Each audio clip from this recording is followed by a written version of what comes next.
Last ఎపిసోడ్లో శల్యపర్వం పూర్తయింది. భీముడు దుర్యోధనుడి తొడలు విరగొట్టడంతో ఈ పర్వం పూర్తయింది. ఆ తర్వాత వచ్చే పర్వం సౌప్తిక వధ. ఇది అశ్వత్థామ సృష్టించే విధ్వంసం.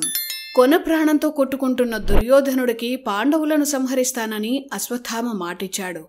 ఆ తర్వాత జరిగిన ఘట్టమే సౌప్తిక వధ. అప్పటికి చీకటి పడింది. ఒక మర్రి చెట్టు కింద కృపాచార్యుడు నిద్రపోయాడు. కాని అశ్వత్థామకు నిద్ర పట్టలేదు.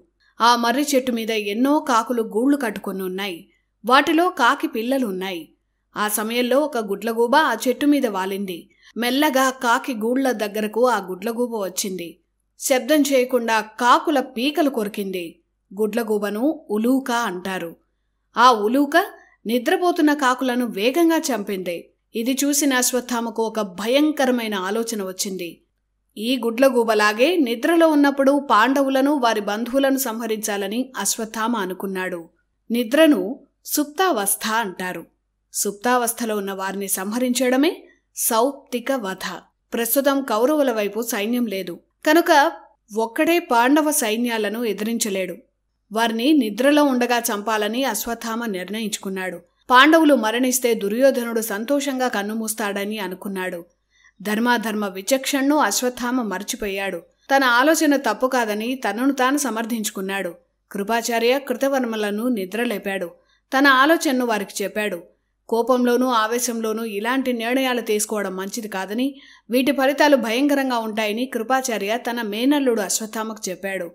నిద్రిస్తున్న వారిని, ఆయుధాలు లేని వారిని, నిస్సహాయాలను వధించడం ధర్మం కాదని కృపాచార్య చెప్పాడు. అయినా అశ్వత్థామ వినలేదు.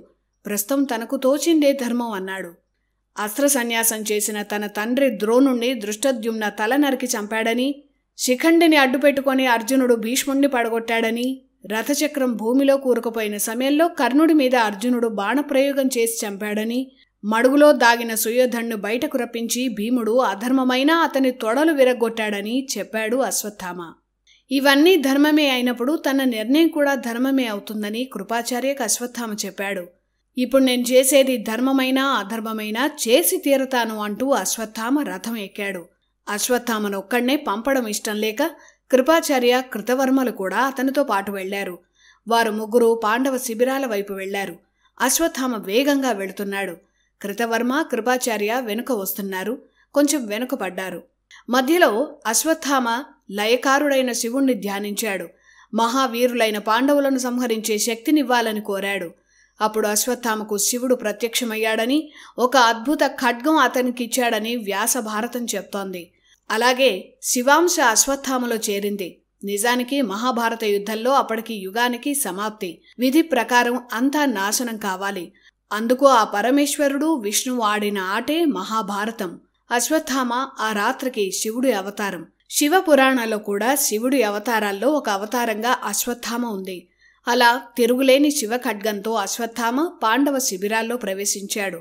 ముందు తన తండ్రి ద్రోణుని చంపిన దృష్టద్యుమ్న దగ్గరకు వెళ్లాడు. నిద్రపోతున్న అతన్ని లేపి అతన్ని ఘోరంగా చంపాడు. అప్పటికే అశ్వత్థామ భీకర రూపం చూసిన సైనికులు ఎవరో రాక్షసుడు వచ్చాడని అనుకున్నారు. పెద్ద పెద్ద కేకలతో శిబిరాల్లో ఉన్న వారిని నిద్రలేపారు. అశ్వత్థామ కనిపించిన వారిని కనిపించినట్టే చంపుతూ వెళ్లాడు. దారిలో అడ్డొచ్చిన ఏనుగులు, గుర్రాలను కూడా వధించాడు. భీష్ముడి మరణానికి కారణమైన శిఖండిని కూడా చంపేశాడు. పాండవులు, ద్రౌపదికి జన్మించిన కుమారులు ఉప పాండవులు. ధర్మరాజు కుమారుడు ప్రతివింధ్య, భీముడి కుమారుడు శృతసోమ, అర్జునుడి కుమారుడు శృతకీర్తి, నకులుడి కుమారుడు శతానిక, సహదేవుడి కుమారుడు శృతసేన. వీరందర్నీ వధించాడు అశ్వత్థామ. పాండవులకు వారసులు లేకుండా చేద్దామన్నది అతని ఆలోచన. అలా ఉప పాండవులంతా అశ్వత్థామ చేతుల్లో మరణించారు. మొత్తానికి యుద్ధం ముగించుకొని విశ్రాంతి తీసుకుంటున్న పాండవ సైన్యాన్ని అంతటినీ ఆ రాత్రి మానవాతీత శక్తితో అశ్వత్థామ సంహరించాడు. అయితే అతని అసలు లక్ష్యం పాండవులు, కృష్ణుడు. వారు మాత్రం అశ్వత్థామకు కనిపించలేదు. అర్ధరాత్రి వరకు పాండవ శిబిరాల్లో అల్లకల్లోలమైంది. మరికొంతమందిని కృపాచార్య, కృతవర్మ సంహరించారు. ఇంతలో నెమ్మదిగా తెల్లవారుతోంది. సౌప్తిక వేళలో దారుణ మారణకాండ చేసిన అశ్వత్థామ, కృతవర్మ, కృపాచార్యులు బయటకు వచ్చారు. అందరూ దుర్యోధనుడి దగ్గరకు వెళ్లారు.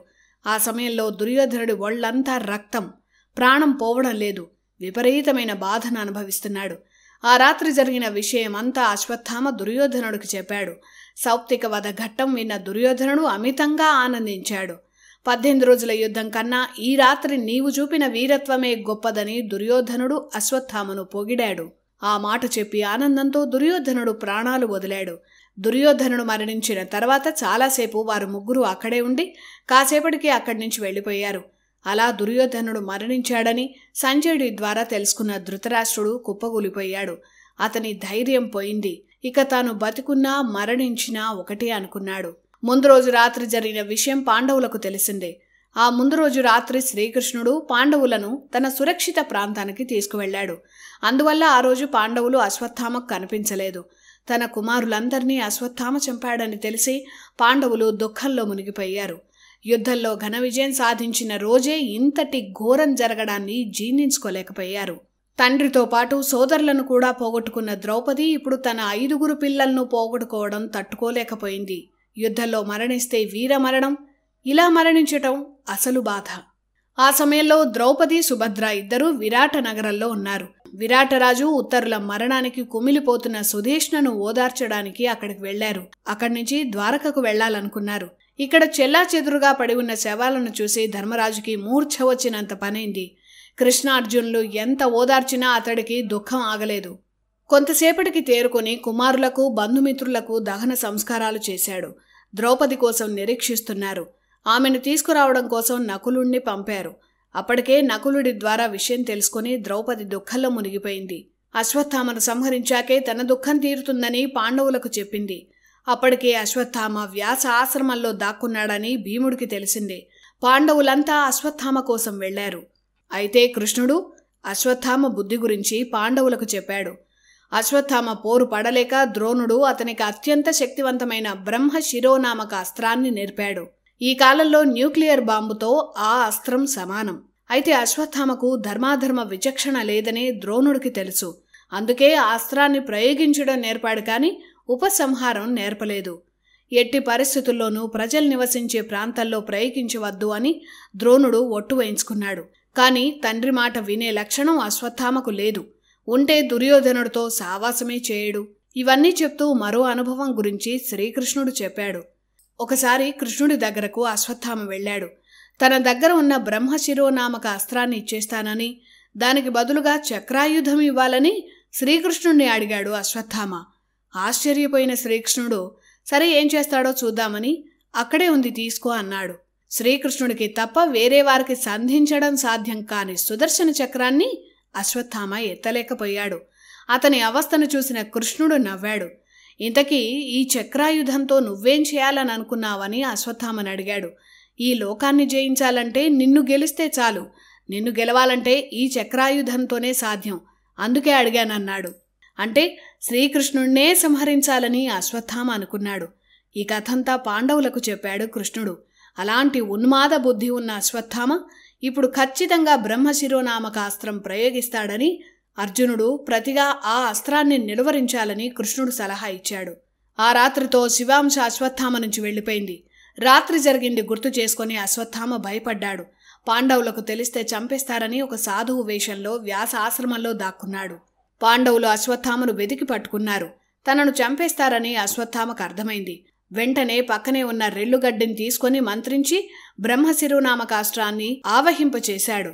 ఆ పాండవులంతమగుగా కాని సంకల్పించి భీమార్జునుల మీదకు ప్రయోగించాడు. ఆ దివ్యాస్త్రం నుంచి భయంకరమైన అగ్ని జ్వాలలు వెలువడ్డాయి. పెద్ద విస్ఫోటనం జరిగింది. అప్పుడు కృష్ణుడు అతను ప్రయోగించిన బ్రహ్మశిరోనామకాస్త్రాన్ని నిరోధించేందుకు నీ దగ్గర ఉన్న అదే అస్త్రాన్ని ప్రయోగించని అర్జునుడికి చెప్పాడు. ఆ అస్త్రాన్ని నిరోధించే లక్ష్యంతో అర్జునుడు బ్రహ్మశిరోనామకాస్త్రం ప్రయోగించాడు. ఒకేసారి 2 అణుబాంబులు ప్రయోగిస్తే ఎలా ఉంటుందో అప్పుడు అదే పరిస్థితి. అశ్వత్థామ అస్త్రం ఆకాశంలో ఉండగానే అర్జునుడి అస్త్రం అడ్డుకుంది. ఆకాశంలో భయంకరమైన విస్ఫోటనం జరిగింది. భూకంపం వచ్చినట్లు భూమి అదురుతోంది. నగరాలు వణికాయి. ఈ ఉత్పాతం చూసి నారదుడు, వ్యాసుడు వచ్చారు. ఇది ప్రపంచాన్ని నాశనం చేస్తుందని, అస్త్రాలు ఉపసంహరించుకోవాలని ఆదేశించాడు. తాను అశ్వత్థామ అస్త్రాన్ని నిరోధించేందుకే ప్రయోగించానని, ఇప్పుడే ఉపసంహారం చేస్తానని చెప్పాడు. అర్జునుడు తన అస్త్రాన్ని ఉపసంహరించాడు. అశ్వత్థామకు ఉపసంహారం తెలీదు. ఆ విషయాన్నే వ్యాసుడితో చెప్పాడు. ఈ బ్రహ్మశిరోనామకాస్త్రం వల్ల భూమిపై 12 ఏళ్లు మొక్క కూడా మొలవదని, అనావృష్టి అవుతుందని, లక్షల మంది మరణిస్తాడని చెప్పాడు. అందువల్ల ఈ అస్త్రాన్ని ఉపసంహారం చేయాల్సిందే అని వ్యాసుడు అశ్వత్థామను ఆదేశించాడు. ఏ మణిని చూసి అహంకరిస్తున్నావో ఆ శిరోమణిని కూడా ఇవ్వాలని వ్యాసుడు ఆదేశించాడు. అశ్వత్థామ శిరస్సుపై ఉండే మణి ఉన్నన్నాళ్ళు అతనికి ఆకలి దప్పులుండవు. ఎవరూ అతన్ని ఓడించలేరు. అయితే అశ్వత్థామకు ఉపసంహారం తెలియదు కనుక ఆ అస్త్రం శక్తి పాండవ వారసుడు పెరుగుతున్న గర్భాలను విచ్ఛిన్నం చేసేలా మళ్లించాడు. అప్పటికి అభిమన్యుడి భార్య ఉత్తర గర్భాన పరీక్షిత్తు పెరుగుతున్నాడు. ఆ బిడ్డను తాను ఖచ్చితంగా కాపాడుతానని కృష్ణుడు ప్రతిజ్ఞ చేశాడు. అలా బ్రహ్మశిరోనామకాస్త్ర ప్రభావం నుంచి ఉత్తర గర్భంలో ఉన్న శిశుని తన మాయతో కాపాడాడు. అలా అశ్వత్థామ పథకం విఫలమైంది. ఇంతమందిని చంపినా కృష్ణుడు అశ్వత్థామను క్షమించాడు. కానీ గర్భంతో ఉన్న ఒక అమాయకురాలిపై భీషణమైన బ్రహ్మాస్త్రం ప్రయోగించిన అశ్వత్థామ లాంటి రాక్షస మనస్తత్వాన్ని చూసి కృష్ణుడికి తీవ్ర ఆగ్రహం వచ్చింది. అప్పుడే అశ్వత్థామకు ఘోర శాపం ఇచ్చాడు కృష్ణుడు. ఆ శాపం ఏంటంటే, నేటి నుండి నీకు అన్నం దొరకదు, నీకు ఎవరూ సహాయం చేయరు, నీ ఒంటి నిండా చీము నెత్తురు కారుతుంటుంది, ఇలా 3000 సంవత్సరాలు దేశ దిమ్మరివై తిరుగుతావని శపించాడు. అతని శిరోమణిని తీసుకొని వ్యాసుడు పాండవులకిచ్చేశాడు. అయితే శివాంశ వల్ల అశ్వత్థామ సప్త చిరంజీవుల్లో ఒకరిగా ఉన్నాడు. అందువల్ల 3000 సంవత్సరాల శ్రీకృష్ణుడి శాపం తర్వాత అశ్వత్థామ చిరంజీవిగా ఉంటాడు. ఈ కాన్సెప్ట్తోనే రీసెంట్గా కల్కి సినిమా వచ్చింది.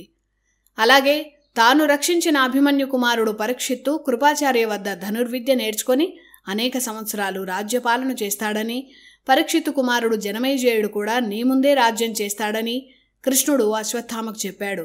ఆ మాటలు విన్న వ్యాసుడు, బ్రాహ్మణుడిగా పుట్టి ఇలాంటి పని చేసినందుకు నీకు తగిన శాస్తే జరిగిందని అశ్వత్థామనన్నాడు. అప్పటికి ఇంకా అశ్వత్థామ ఆగ్రహం తగ్గలేదు. ఆ కోపంలో వ్యాసుడినే శపించాడు అశ్వత్థామ. నీవు కూడా మాలాంటి మనుషుల మధ్య జీవిస్తావని వ్యాసుడికి అశ్వత్థామ శాపమిచ్చాడు. అలా తన శిరోమణినిచ్చి తాను తపస్సు చేసుకోవడానికి అడవులకు వెళ్ళాడు. ఇప్పటికీ ఎక్కడో చోట అశ్వత్థామ ఎక్కడో ఉండే ఉంటాడు. కల్కి అవతారం సమయానికి అతన్ని రక్షించేందుకు వస్తాడని కల్కి పురాణంలో అశ్వత్థామ గురించి ఉంటుంది. అక్కడితో అశ్వత్థామ పాత్ర మహాభారతంలో పూర్తయింది. అశ్వత్థామ శిరోమణిని పాండవులు ద్రౌపదికి ఇచ్చారు. గురుపుత్రుడు కావడం వల్ల అతన్ని సంహరించలేదని చెప్పారు. శిరోమణిని ధర్మరాజు ధరించాడు.